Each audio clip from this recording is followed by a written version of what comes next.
네, 그 보수 정부마다 희한하게 그 문화 예술 정책의 태양이 반복되고 있습니다. 이 과정에서 사실 현장도 너무나 상처를 입었고, 그리고 공직사회도 큰 상처를 입었습니다만, 윤석열 정부 3년도 크게 다르지는 않았습니다. 간단하게 일단 요약을 했는데요. 그 이명박 시기는 그 민간단체에 대한 대대적인 감사가 있었고요. 그리고 그것에 대한 원인과 결과가 문화 권력 균형화 전략에 의해서 이제 나중에 결과가 나왔고요. 무엇보다 이제 2000년 이후부터 저희가 체계적으로 공공 지원 정책을 설계해 왔는데 거버넌스를 중심으로 해서 이때 크게 손상을 받게 됩니다. 그리고 이제 바로 박근혜 정부로 이어졌는데요. 박근혜 정부는 훨씬 과감하고 그리고 공식적이었습니다. 앞서 이명박 정부가 단체에 대한 촛불 단체와 같은 그런 단체에 대한 그 공격으로 좀 집중이 됐다고 하면은 박근혜 정부는 개인에 대한 공격 그리고 특정 영화에 대한 공격까지 좀 이어졌었습니다.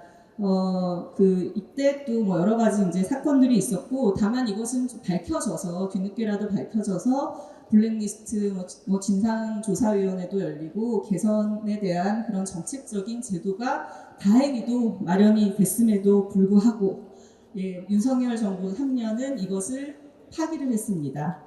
예술 정책에 대한 태도는 놀라울 정도로 그냥 과거 정부로 돌아갔습니다. 그리고 이번 정부의 특징은 그 제도적인 그런 부분 제가 다음 페이지에 설명하겠지만 다른 부분이 아니라 과거는 그 예산을 상당하기보다는 그 주체를 바꾸는 형태로 진행이 됐다라고 하면은 윤석열 정부는 해당 사업을 통째로 날려버리고 없애는 방식을 그냥 선택을 했습니다. 그 블랙리스트 위원회에 의하면은 국가기관, 공공기관이 법, 제도, 행정 등을 동원해서 정권의 비판적인 그런 곳을 차별하는 행위를 블랙리스트라고 합니다. 그 앞에 동그라미 표 사차의 감시는 지금은 존재하기는 어렵죠. 그런데 색깔 표시를 해놨었던 검열, 배제, 통제, 차별은 여전히 존재하고요. 그 중에서 배제와 통제가 공적 수단을 동원해서 집중적으로 윤석열 정부에서 진행이 됐습니다. 네, 그 사례들 너무 뉴스에 많이 나왔기 때문에 이미 알고 계실 텐데요. 만화 진흥원 사례도 있었고 또 여성 영화제 같은 경우는 성소수자 영화 지금이 어느 시대인데 저런 영화들을 상영하지 말라 지원을 배제하는 그런 행태들이 이어졌었습니다. 이때 이제 이루어졌었던 것들을 보면은 그 중앙 정부는 이제 노골적으로 한다기보다는 제도를 통해서 굉장히 교묘하게 진행을 하는데 오히려 지방 정부에서 좀 구시대적인 그런 블랙리스트가 자행이 됐습니다. 이건 뭐냐면 우리가 블랙리스트라는 사회적 합의를 이끌었지만 그것이 굉장히 오래 잔존하고 있을 뿐만 아니라 중앙정부는 처벌을 통해서 사실 학습을 했습니다. 그렇기 때문에 그걸 피해 나갈 수 있는 방법들을 아는데 지방정부까지는 그것이 도달하지 않았을 뿐만 아니라 지금 정부들도 몇 번의 정부들도 블랙리스트 회복에 대한 좀 더 구체적인 의지들을 좀 갖고 있지 않은 것이 아니었나. 그리고 앞으로 이 부분들은 계속 해결해 가야하는 과제로 좀 확인이 될 것 같습니다. 구체적으로 이제 윤석열 정부 예산 삭감이 어떻게 이루어졌는지를 한번 보시면은요. 22년 3월에 윤석열 정부가 출범을 합니다. 그리고 여러 가지 빌드업 과정이 있습니다. 이제 아까 플로어에 패널로 등장했었던 최나경 대표도 5월에 제일 처음으로 노무현입니다 같은 것을 제작한 제작자로 이제 표적이 되었었고요.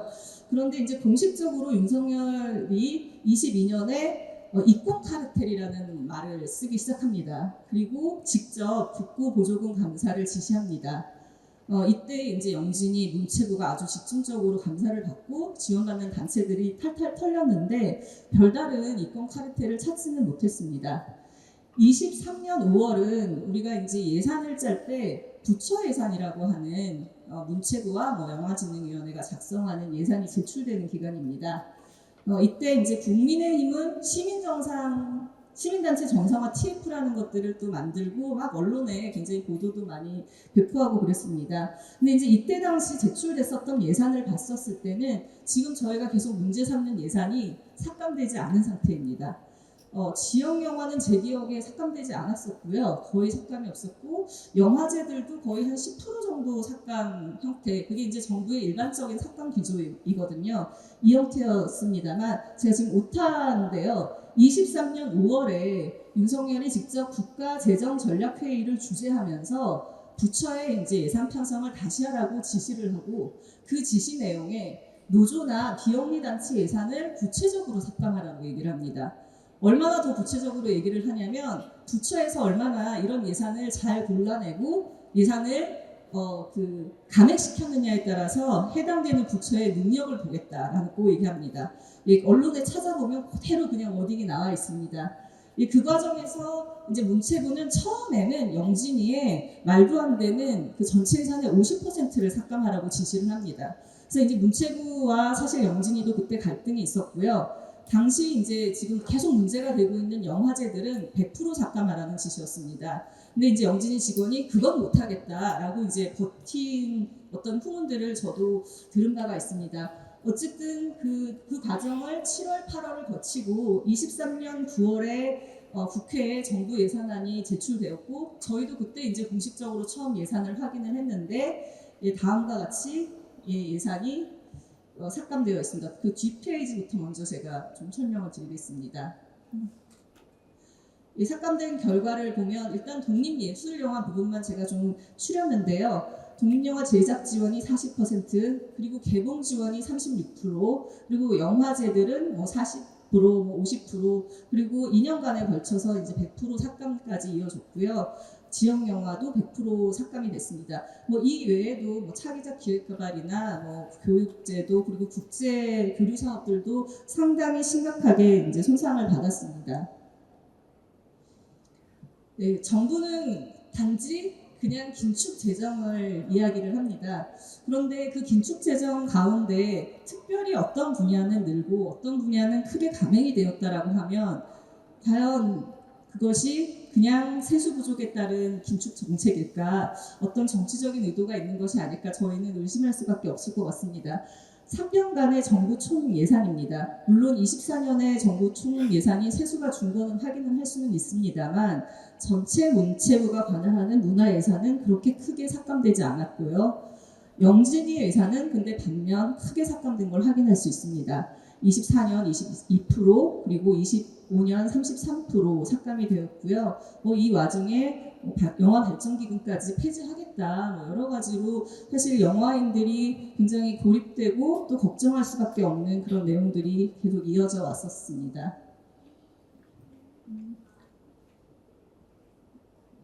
네, 이 부분에서 봤었을 때 말씀드리고 싶은 것은 결과적으로 단일한 예산 삭감으로 끝나는 것이 아니라 단일한 사업에 대한 축소로 끝난 것이 아니라 계속 그 사업 부분들의 악영향이 이어진다는 겁니다.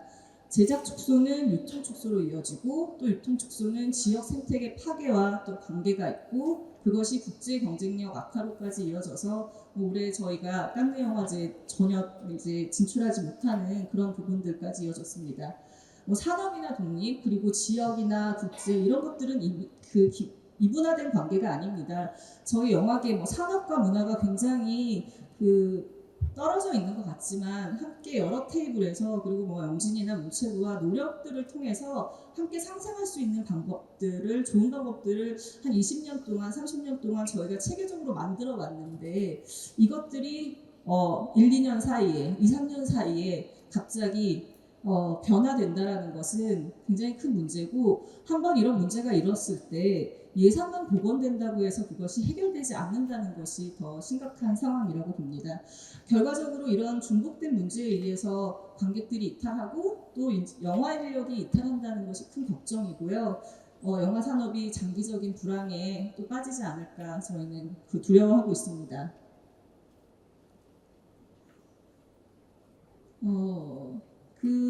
이 과정에서 단지 이제 삭감된 것은 당연히 이제 복원은 돼야지 될 것 같고요. 오늘 이제 추경 부분들이 발표된다라는 그런 얘기가 있습니다.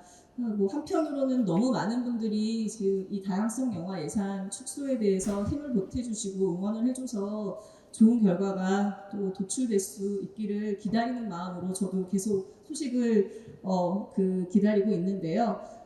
그냥 예산 삭감뿐만 아니라 이제 몇 가지 좀 문제가 있지 않을까, 그것을 더불어서 개선해 나가면 좋지 않을까 제안을 드려보겠습니다. 먼저 독립영화 예산 부분에서는 저희가 굉장히 파편화되어 있는 형태로 좀 진행이 되어 있기 때문에 좀 더 이제 종합적인 지원 체계 구축을 통해서 특별한 사업이 갑자기 사라지는 그런 내용들이 반복되지 않았으면 좋겠습니다. 그리고 한편으로는 이 지원 예산이 지나치게 중앙정부 중심으로 또 편성됐다는 것도 확인됐습니다. 지역이 100% 삭감됐다고 정말 많은 그 호소와 또 청원들을 했는데요. 그 예산은 고작 10억이 되지 않습니다. 지역에 대한 예산이 너무 부족했고 또 관객에 대한 지원들도 없었습니다. 만약에 관객에 대한 지원이 있었다라고 하면 우리는 관객들하고 더 넓게 또 어떤 스펙트럼을 가지고 이 문제를 지적할 수 있었을 것 같습니다. 또 한편으로는 올해 이제 처음으로 중예산 부분도 들어왔는데요. 사각지대에 있는 이제 산업 예산, 지금 환경이 너무 많이 바뀌었기 때문에 그 부분에 대한 지원 정책들도 앞으로는 좀 재설계돼야 되는 과제로 있을 것 같습니다. 그리고 무엇보다 이제 거버넌스 복원은 계속 반복되는 이야기인데, 거버넌스 복원에 있어서도 저희가 이제 오늘 단체 중심으로 이야기를 하지만 기왕이면 거버넌스가 복원된다라고 하면 20년, 30년 전 그 거버넌스가 아니라 좀 미래지향적인 거버넌스가 복원되길 바랍니다. 그러기 위해서는 좀 더 많은 지역의 주체들 그리고 공동체의 주체들, 관객들이 참여해야 될 것 같습니다. 실현하기 위해서는 영화 발전기금의 다각화, 그리고 참 저희가 너무 또 많이 갈등을 겪기는 했지만 영화 중심 기구가 제대로 서야 될 것 같습니다. 그래서 영화진흥위원회 지금 현재는 그런 형태인데요. 기관이 어떻게 하면 정말 더 위상을 강화하고 영화인들하고 신뢰를 회복할 수 있을지 고민을 했으면 좋겠습니다. 잠시만요. 네, 예산 복원은 그냥 단순히 과거로 돌아가는 것이 아니라 좀 미래를 향한 투자가 돼야 되지 않을까, 이런 말씀을 좀 드리고요. 제도 부분에서 두 가지만 더 말씀드리고 마치겠습니다. 일단 영화 예산 삭감이 주제이기 때문에 우리가 이 삭감에 그냥 좀 무저항으로 그냥 당할 수밖에 없는, 그리고 영진이도 문체부하고 대응하기 어려운 부분이 바로 영비법 저기 18조에 있는 조항입니다. 예산 편성의 기본 방향과 그 규모는 사실은 영화진흥위원회가 또 영화인들하고 함께 다 정해야지 되는 것들이 맞는데, 승인권을 문화체육관광부 장관이 갖고 있습니다. 저 조항 하나로 사실 지금까지 이런 반복되는 예산 삭감들이 이루어지고 있는 건데, 어떻게 좀 슬기롭게 제도를 바꿔나갈 수 있을까 고민해야 될 것 같고요. 그리고 또 제가 이제 계속 반복해서 블랙리스트를 말씀을 드리니, 블랙리스트 특별법이 제정이 되었죠. 박근혜 정부 이후. 그것은 예술인의 지위와 권리의 보장에 관한 법률입니다. 근데 너무 많이 부족해서 많은 의원들이 지금 보완하고 계신데, 가장 큰 문제가 무엇이냐면 쭉 보시면 법의 이름도 예술인이고요. 예술인은 그냥 개인 예술인만 얘기를 합니다. 그러니까 저희와 같은 단체들은 예술인에 포함되어 있지 않는 거예요. 근데 앞서 말씀드렸듯이 이명박 정부부터 개인도 피해를 입었지만 정말 단체 중심으로 어떤 공적 지원이 집중적으로 진행되고 있기 때문에 앞으로 블랙리스트법, 예술인 지위 권리에 관한 법에는 실제 사업을 하고 있는 단체들, 그리고 좀 더 넓은 범위의 공동체들이 들어가야 될 것 같습니다. 저는 이상으로 마치고 앞으로 또 더 좋은 논의들 이어나갔으면 좋겠습니다. 감사합니다.